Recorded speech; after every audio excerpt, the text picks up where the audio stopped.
안녕하세요, 넝쿨입니다. 오늘은 중국의 반도체 굴기에 뼈 때려버린 삼성이라는 주제로 이야기해보고자 합니다.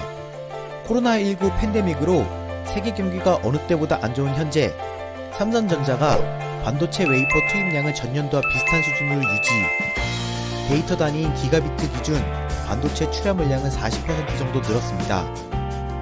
반도체 업계에 따르면 삼성전자는 지난해 웨이퍼 구입 비용으로 1조 8,960억 원을 사용, 지난 2018년 반도체용 웨이퍼 구입 비용으로 지출한 비용이 1조 6,642억 원이지만 1년 새 새해 웨이퍼 가격이 12% 상승한 것을 감안하면 사실상 지난 1년간 웨이퍼 투입량에 변화가 없는 셈이라며, 삼성전자가 지난해 생산한 반도체 물량은 데이터로 환산 시 9,881억 기가비트로 전년에 7,110억 기가비트 대비 39% 늘었는데, 웨이퍼 추가 투입이 필수인 공장 증설보다는 공정 전환을 통해 공급량 증대 및 수입성을 높였다고 설명했습니다.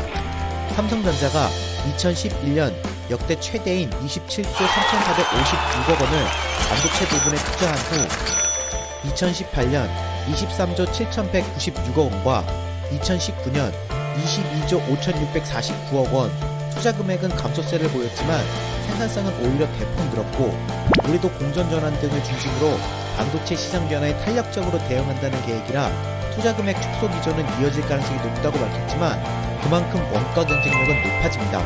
삼성전자는 현재 반도체 미세 공정도 가속을 붙이고 있으며, D램의 경우 1세대 10나노급 공정은 2세대나 3세대로 전환하는 작업을 진행하고 있으며, D램 생산 공정이 업그레이드 될수록 웨이퍼 한 장에서 만들어지는 반도체 칩수가 20 내지 30%가량 증가, 특히 극자외선 EUV 공정을 적용해 4세대 10나노급 D램을 양산할 경우 1세대 공정 대비 웨이퍼 한 개당 2배 많은 반도체를 양산할 수 있어 같은 용량의 D램이라도 미세 공정 단계가 높을수록 판매 단가가 높아집니다.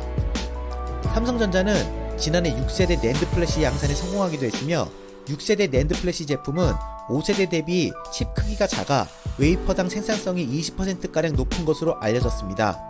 삼성전자는 올해 낸드 플래시의 반도체 생산 증가율 또한 30% 이내가 될 것으로 전망해 데이터 기준 반도체 출하량은 더욱 늘어날 것으로 전망됩니다. 이와 같은 삼성전자의 압도적 원가 경쟁력에 중국의 반도체 굴기가 사실상 무용지물이 될 것이라는 분석이 제기되는데요. 최근 YMTC가 128단 낸드 플래시 제품을 연내에 양산할 것이라고 밝혔지만, 이 또한 삼성전자의 6세대 제품과 기술 격차가 큰 것으로 전해졌으며, 삼성전자의 6세대 제품은 100단이 넘는 셀을 식각 공정으로 한 번에 뚫는 채널 홀 에칭 기술을 적용한 반면, YMTC는 이보다 기술력이 떨어지는 64단 낸드 위에 64단 낸드를 쌓는 방식을 적용한 것으로 전해졌습니다. 9X단 이상 3차원 낸드를 식각 공정 한 번으로 양산 가능한 곳은 현재 기준 삼성전자가 유리합니다. 사실 중국은 2025년까지 반도체 자립률 70%라는 목표로 막대한 자금을 투자하기 시작했습니다. 그 결과 칭화유니그룹 상하의 양쯔 메모리 테크놀로지는 128단 3D QLC 낸드 플래시 샘플 성능 테스트의 성공, 양산 임박을 알리며 그 성과를 내기 시작했습니다. 중국 전역에서 50개 내외의 대규모 반도체 사업이 추진되고 있는데, 총 투자비만 2,430억 달러에 달한다고 블룸버그 통신은 16일 보도. 주요 투자 주체인 중국 지방정부들의 재정난이 한계에 달해 자금 조달이 어려운 데다 선진국 업체들과 기술 격차가 크고 치밀한 계획보다는 지도자에 대한 충성심이 사업 추진의 목적이 되고 있어 문제라고 지적했습니다. 일례로 칭화대의 사업 부분인 양쯔 메모리는 정부가 74%의 지분을 소유하고 있습니다.